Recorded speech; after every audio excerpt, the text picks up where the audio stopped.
আমি আসলে আপনারা আমাকে রাজভবনেই জিজ্ঞেস করছিলেন, কিন্তু রাজভবনের ভেতরে আমার প্রেস করাটা শোভনীয় নয়। আমি কতগুলো সিস্টেম মেনটেন করি।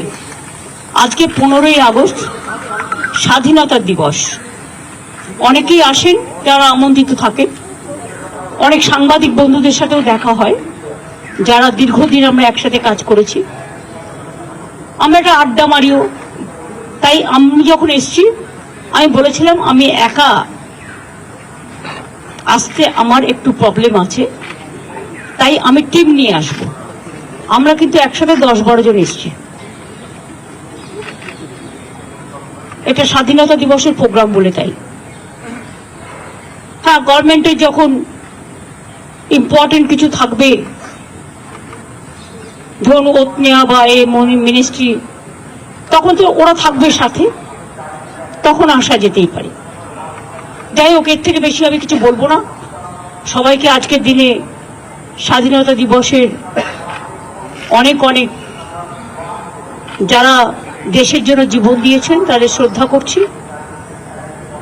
এবং আজকের জেনারেশনকে আমি অনুরোধ করব, ফ্রিডম স্ট্রাগল, অনেকে লড়াই করেছেন, কেউ গান গেয়েছেন, কেউ জাগরণ করেছেন, কেউ সমাজ সংস্কার করেছেন, তাদের সবটাই যেন ভালোভাবে আমরা অনুকরণ করি।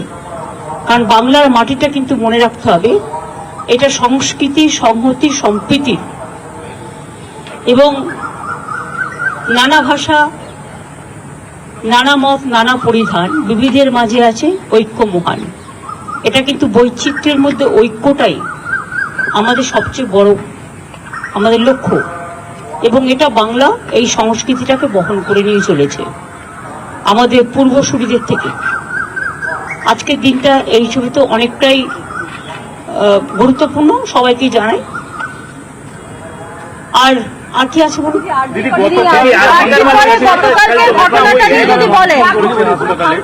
ইমার্জেন্সি ভাঙচুর করেছে,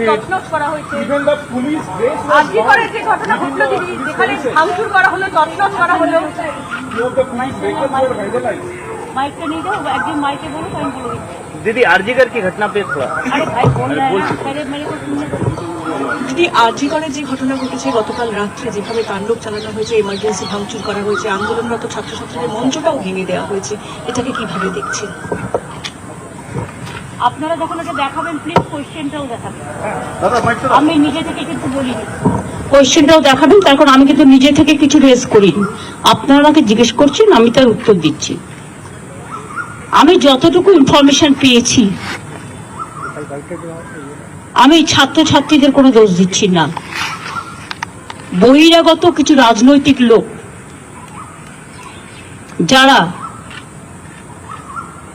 বাংলায় অশান্তি করতে চান, বাম এবং রাম, তারা একত্রিত হয়ে এই গন্ডগোলটা করেছে। আমার সবচেয়ে খারাপ লাগছে কি জানেন, ঘটনাটা তো দুঃখজনক। আমরা বারবার বলেছি ফাঁসি চাই, আমি তো কালকেও মিছিল করবো ফাঁসির দাবিতে। তদন্ত তাড়াতাড়ি হোক, আমরা তো রবিবারের মধ্যে শেষ করব ঠিক করেছিলাম। তা কোর্ট যখন সিবিআই কে দায়িত্ব দিয়েছে, তারা যে সহযোগিতা চাইবে আমরা করব, এবং আমরা সমস্ত ডকুমেন্ট দিয়েছি। যেগুলো কিছু কিছু লিক করা হচ্ছে, সেগুলো আমাদের পুলিশ যখন এনকোয়ারি করছিল কিছু লিক হয়নি, কারণ সুপ্রিম কোর্টের একটা ইনস্ট্রাকশন আছে, মৃতদেহের ছবি বা তার নাম বা মিডিয়ার ট্রায়াল যতক্ষণ পর্যন্ত এনকোয়ারি শেষ না হচ্ছে ততক্ষণ করা যায় না। তাও আমরা কাল দেখেছি। আমার কথা হচ্ছে, মৃত্যুটা খুবই বেদনাদায়ক, তার পরিবারের প্রতি আমার পুরো সমবেদনা আছে। আমি কেন, আমাদের বাংলার সকলের, সারা দেশের সকলের। কখনো কখনো এক একটা ঘটনা ঘটে যায়, এটা একটা সামাজিক ব্যাধি, এবং এরা সমাজের শত্রু, এরা খুব বন্ধু নয়। সেই জিনিসটাকে আমরা কখনো সমর্থন করি না, করতে পারি না। কালকে উত্তরপ্রদেশেও সেম জিনিস ঘটেছে, একটা দলিত মেয়ের উপরে। তার দুদিন আগে মধ্যপ্রদেশেও ঘটেছে। এর আগে আপনারা দেখেছেন হাতরাসও ঘটেছে, বিলকিস বানু ওখানেও হয়েছে, সাক্ষীর ওপর হয়েছে, যে রেস্টলার। এরকম অনেক কেস, উন্নাও থেকে শুরু করে সব জীবন্ত জ্বালিয়ে দেওয়া হয়েছে। এই কেসগুলো আমি মনে করি যারা করেন, it's a big and big, কি বলবো আমি জানি না, extra ordinary criminal, it's a crime, big crime. এর কোনো শাস্তিতে লাভ নেই, একটাই শাস্তি, ফাঁসি দিয়ে দাও, যাতে একজনকে ফাঁসি দিলে অন্যরা কিছু করবার আগে ভয় পায়। কিন্তু আমি এটা নিশ্চয়ই বলবো, প্রকৃত দোষী যেন শাস্তি পায়, নিরপরাধী যেন না পায়। কারণ ধনঞ্জয় চ্যাটার্জির কেসটা এখন প্রতিদিন কাগজে লেখা হচ্ছে, তার হয়ে একজনকে সাক্ষী দিতে বলা হয়েছিল, যে সাক্ষী দিয়েছিল সে স্বীকার করছে যে আমার পাপবোধ হচ্ছে, আমাকে দিয়ে তখন জোর করে বলানো হয়েছিল। এই দিকটা আমরা যেন লক্ষ্য রাখি, দোষীরা শাস্তি পাক, কিন্তু কোনো নিরপরাধীকে যেন এই শাস্তি পেতে না হয়। যে ডাকতে পারে, সবাইকে কথা বলতে পারে, আলোচনা করতে পারে, কারো কোনো কোয়ারি থাকলে ডাকতেই পারে, এটা তো ইনভেস্টিগেশনের নিয়ম। আমাদের পুলিশও প্রায় 34 জনকে ডেকেছিল, বাদ বাকি আরো কিছু ডাকার কথা ছিল, আমাদের টাইম ছিল রবিবার পর্যন্ত। এটা আমি তোর বাবা মার সাথে কথা বলেই ঠিক করেছিলাম যে রবিবার পর্যন্ত যদি আমরা তদন্ত শেষ করতে না পারি তাহলে আমি সিবিআইকে দিয়ে দেবো। এবং আপনারা দেখুন, আমি সোমবার দিন ওনাদের বাড়িতে গেলাম, ঘটনা ঘটেছে শুক্রবার, পুলিশের হাতে টাইম ছিল মঙ্গল, বুধ, বৃহস্পতি, শুক্র, শনি। তার আগে কোর্ট অর্ডার দিয়ে দিয়েছে, আমাদের কোনো আপত্তি নেই, কোর্ট যা ভালো বুঝেছে করেছে। এবং আমি মনে করি যে কোর্ট 2-3টে কথা বলেছে, তার মধ্যে সিবিআই যেমন বলেছে, সাথে সাথে এটাও বলেছে যে আমি চাই যে যারা পরিষেবা দিচ্ছেন না তারাও কাজে যোগদান করুক। আমাদের তরফ থেকে হেলথ প্রিন্সিপাল সেক্রেটারি অনেকবার অনুরোধ জানিয়েছে, আমিও পাবলিকলি অনেকবার অনুরোধ জানিয়েছি যতটা সম্ভব। যে ক্ষতি হয়েছে কালকে আরজি করে, যারা এই তাণ্ডব করেছে, তারা কিন্তু ছাত্র আন্দোলনের সাথে, এই আরজি করে ছাত্র আন্দোলনের সাথে যুক্ত নয়, তারা আউটসাইডার আমার যতদূর মনে হয়। আমি যতটুকু ভিডিও দেখতে পেয়েছি, কারো হাতে ন্যাশনাল ফ্ল্যাগ, তারা হচ্ছে বিজেপি, আর কারো হাতে ডিওয়াইএফ এর সাদা লাল ফ্ল্যাগ। আমার কাছে 3টে ভিডিও আছে, আমি দেখেছি। কালকে পুলিশকে যেভাবে আক্রমণ করা হয়েছে, আমাদের একজন ডিসি যিনি নিরাপত্তার জন্য ওখানে ছিলেন, আমার 2জন ওসিও ছিলেন, 1 ঘন্টা তাকে খুঁজে পাওয়া যায়নি, আনকনসিয়াস অবস্থায় তাকে উদ্ধার করা হয়। তখন তার মাথা ফেটে মানে চুরচুর করে রক্ত পড়ছে। তাকে আমি সঙ্গে সঙ্গে রাত 3টে আমি পুলিশকে বলি ওকে অ্যাপেলেতে নিয়ে যাওয়ার জন্য, কারণ ব্রেন স্ক্যান ট্যান করতে হবে। আর এটা অনেক সময় মাথায় আঘাত পড়লে কোমা টোমাতে চলে যায়, সঙ্গে সঙ্গে ট্রিটমেন্টটা ঠিকমতো না হলে। তাছাড়াও অনেকেই মার খেয়েছে পুলিশের, কিন্তু আমি একটা সাধুবাদ তাদের দেবো, তারা ধৈর্য হারাননি। এত তাণ্ডব দেখেও তারা সহ্যের সীমা হারায়নি, তারা শান্তির জন্য কাউকে আঘাত করে, এটা ভালো। বাঁধ ভেঙে গেলে, একটা গান আছে না রবীন্দ্রনাথ ঠাকুরের, বাঁধ ভেঙে দাও, বাঁধ ভেঙে দাও, বাঁধ ভেঙে দাও। বাঁধটা ভাঙা উচিত না। আন্দোলনের পরিসীমা, আন্দোলনের সীমা যারা আন্দোলন করে তাদের নজরে রাখতে হয়। আমি ছোটবেলা থেকে আন্দোলন করেই জন্মেছি, আন্দোলন করেই বড় হয়েছি। আমরা কোনোদিন হসপিটালের ভেতরে গিয়ে সব তাণ্ডব করিনি, ফায়ার ব্রিগেডে গিয়ে এসব করিনি, এসব মাথায় রাখবেন। দীর্ঘদিন দাঙ্গার সময় রাজনীতি করিনি, বাবরি মসজিদ ধ্বংসের সময় আমি নিজে, তখন রাইটার থেকে কেউ বেরোচ্ছিল না, আমি নিজে বুদ্ধবাবুদের গিয়ে বলেছিলাম বলুন আমার কোনো সাহায্য লাগবে কিনা, কারণ সেই কদিন আমি একা রাস্তায় ছিলাম আর কেউ ছিল না। আর তখন একদিন শুধু 4-5 দিন বাদে মাদার টেরিজার সাথে আমার একটা দেখা হয়েছিল লাভাটিনায়, লোরেটো শিয়ালদার একটা স্কুলে, সেখানে হঠাৎ করে দেখা হয়ে গেল, কারণ আমি রিলিফ দিতে গিয়েছিলাম। তাছাড়া কেউ সেদিন রাস্তায় ছিল না। 7-8 দিন দাঙ্গায় প্রচুর মানুষ মারা গিয়েছে। এবং আজও আমি আপনাদের বলি, অনেক পরিষেবা না পেয়ে ফিরে যাচ্ছে গ্রামের গরিব লোকগুলো, তাদের ক্ষমতা নেই, তারা বিনা পয়সায় হাসপাতালে চিকিৎসা পায়, স্বাস্থ্যসাথী কার্ড আছে, আজকে আমি শুনলাম মারা তো গেছে কয়েকজন, বাচ্চা থেকে প্রেগনেন্ট মাদার থেকে শুরু করে বিনা চিকিৎসা দেওয়া হয়নি। কিন্তু তা সত্ত্বেও কিছু জুনিয়র ডাক্তার এবং অনেক সিনিয়র প্রফেসররা তারা অনেক জায়গায় এমার্জেন্সিগুলো করছেন বা ওপিডি করছেন। আমি তাদের অনেক অনেক ধন্যবাদ জানাই। আর বাদ বাকি যারা ধর্মঘটে এখনো আছেন, সবটাই তো মেনে নেওয়া হয়েছে, অত কিছু বাকি নেই।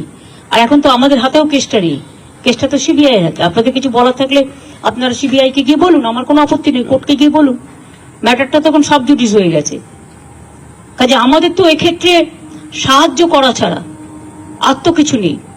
কিন্তু দুটো ফ্লোর পুরো ভেঙে দেওয়া হয়েছে, মেডিসিনগুলো লোপাট করা হয়েছে এবং যত ইনফ্রাস্ট্রাকচার, ইকুইপমেন্টস, ইঞ্জেকশন থেকে শুরু করে যা যা লাগে টোটালটাই ধ্বংস করা হয়েছে। প্রায় আমি শুনেছি এটা, আমরা এখনো টোটালটা অনেক টাকার ইনফ্রাস্ট্রাকচার নষ্ট করা হয়েছে। নতুন করে আবার হবে কিনা আমি জানি না, কারণ এগুলো করতে এত মেটেরিয়ালস রাখতে এই হসপিটালগুলোতে আমাদের প্রচুর মেডিসিন থাকে, প্রচুর স্যালাইন থাকে, প্রচুর অক্সিজেন থাকে, প্রচুর সিসিটিভি থাকে, প্রচুর ইঞ্জেকশন থাকে, আরো নানা রকম জিনিস, এমআরআই থেকে শুরু করে স্ক্যান থেকে শুরু করে অনেক কিছু থাকে। এবং আজকে আমি শুনলাম দু একজন পরিবার বলেছেন যে আমরা এখানে পেশেন্ট রাখবো না, ট্রিটমেন্ট হচ্ছে না, তার থেকে বেটার হচ্ছে আমরা বাড়ি নিয়ে যাব। তা যদি কেউ পেশেন্টকে বাড়ি নিয়ে যেতে চায় সেটা তাদের নিজেদের ব্যাপার, নিজেদের অধিকার। কাজে এ ব্যাপারে আমার কোনো বক্তব্য নেই। আমরা চেষ্টা করব, যদি তিনি কোনো হাসপাতালে শিফট করতে চান আমরা নিশ্চয়ই তাদের সাহায্য করব। এটা মানবিক ব্যাপার, রোগীকে চিকিৎসা দেয়। ঠিক আছে? পুলিশের ড্রেস পুড়িয়ে দেওয়া হয়েছে, পুলিশের মাথা ফাটিয়ে দেওয়া হয়েছে, পুলিশকে জঘন্যভাবে আক্রমণ করা হয়েছে। আমরা কি একবার ভাবি দুর্গাপুজোর সময় নিরাপত্তা দেয় কারা? কারা দেয়? কলকাতা পুলিশ দেয়, স্টেট পুলিশ দেয়। খেলা থেকে শুরু করে, রাস্তার জ্যাম থেকে শুরু করে, সাংস্কৃতিক অনুষ্ঠান থেকে শুরু করে, চলচ্চিত্রের শুটিং থেকে শুরু করে সব ব্যাপারেই তো এই রাজ্য পুলিশই কাজ করে, কলকাতা পুলিশই কাজ করে। তাদের মারধরের ব্যাপারটা কি? তারা তো কিছু করেনি। তারা তো যতটা চেষ্টা করে ডিএনএ করেছে, তারা ভিডিও করেছে, তারা ফরেন্সিক টেস্ট করিয়েছে, জুডিশিয়াল ম্যাজিস্ট্রেটকে নিয়ে এসছে, যা যা করেছে 34 জনকে ডেকে কথা বলেছে, আরো কয়েকজনকে ডেকে কথা বলার জন্য ওদের হাতে 5-6 দিন ছিল। তাছাড়াও বারবার করে সবকিছু ওর মা বাবাকে দেখিয়ে আসা হয়েছে। টোটাল রিপোর্টটা, টোটাল ভিডিও, পোস্টমর্টমের রিপোর্ট থেকে শুরু করে ঘটনা সবটাই ওর বাবা আমাকে দেখিয়ে আসা হয়েছে এবং বলেছে বলুন এরপরে আপনাদের কোনো কোশ্চেন আছে কিনা। এটুকু থাক। আমাদের বাংলায় স্ট্রাইক হয় না, কারণ আমাদের স্ট্রাইক বন্ধ করা আছে। যে স্ট্রাইকে জয়েন করবে সে নিজেরটা নিজে বুঝে নেবে। বাট আমি সবাইকে আবেদন করব সব খোলা রাখতে। বাংলাকে অচল করে দেওয়ার পরিকল্পনা করে সন্ত্রাস করার একটা চক্রান্ত চলছে বাম আর রাবের। আমি সবাইকে বলবো সব সোশ্যাল নেটওয়ার্কে সবটা কিন্তু ঠিক নয়। আজকাল এআই এর মাধ্যমে আমি জানি না, হয়তো আমার মুখ বসিয়ে দিল, আমার গলাটা নকল করে কিছু বলে দিল, এতে বিশ্বাস করবেন না। আমি যখন বলবো সবাইকে বলবো। আর আমি টুইটারে আমি মেসেজ দিতে পারি বড় জোর, কিন্তু আমি বলতে যাবো কেন? যখন অনেক প্রেস আছে তাকে আমি অডিও ভিজুয়াল এড আমি দিতে পারি, ভিডিও দিতে পারি। সুতরাং আপনাদের আমি এটা বলবো বারে বারে যে টোটাল সোশ্যাল নেটওয়ার্কে যেমন একটা প্লাসও আছে, মাইনাস হচ্ছে সাইবার ক্রাইমের একটা বড় জায়গা। কেউ কেউ ভাবছে মিথ্যে কথা বলে আমার ইউটিউবের চ্যানেলটার দর্শক বাড়িয়ে নিই এবং বাড়িয়ে নিয়ে আমি একটা ইনকাম করতে পারবো, এটা একটা ব্যবসা হয়ে গেছে। কিন্তু ব্যবসা করতে গিয়ে মিথ্যা অপপ্রচার করে আগুন লাগিয়ে দেওয়া, সাম্প্রদায়িকতা করা, দেশের মনে রাখবেন দেশের যে ঐক্য, মাতৃভূমিকে অপমান করা, অসম্মান করা, এটা ঠিক নয়। এদিকে আমি পুলিশকে বলেছি কড়া নজর রাখতে। আমি শুধু কেন, সেদিনকে নীতি আয়োগের মিটিংয়ে প্রধানমন্ত্রী যখন ভাষণ দিচ্ছিলেন তিনি প্রথম এটাই বলেছিলেন যে সাইবার ক্রাইমটাকে আমাদের খুব সিরিয়াসলি দেখা উচিত। এ ব্যাপারে আমি তার সাথে একমত। দিদি আরজি করে নিরাপত্তা কি বাড়ানো হবে? রাজভবনের বিবৃতিতে দিদি আমরা দেখলাম কেন্দ্রীয় প্রকল্পের কথা সবগুলো আছে, রাজ্যের যে এত ভালো ভালো প্রকল্প আছে আপনার একটাও উল্লেখ নেই। রাজভবন- সেটা রাজার ব্যাপার, আমি তো প্রজা। দিদি আরজি করে নিরাপত্তা কি বাড়ানো হবে? আমি এ নিয়ে কিছু বলতে পারবো না, কারণ এটা পুলিশ দেখবে। পুলিশকে যদি মারা হয়, যে নিরাপত্তা দিতে গেছে তাকে যদি তার জামা কাপড় পুড়িয়ে দেওয়া হয়, তাকে আটকে রাখা হয়, তার সে আনকনসিয়াস অবস্থায় 1 ঘন্টা পড়ে থাকে, সেটা পুলিশ ডিসাইড করবে। আমি কে? দিদি দিদি আপনারা খাওয়া দাওয়া করলেন? Not a single drop of water also. দিদি সিটিকে কি ইনভাইট করা হয়েছিল আজকের অনুষ্ঠানে? এক বিন্দু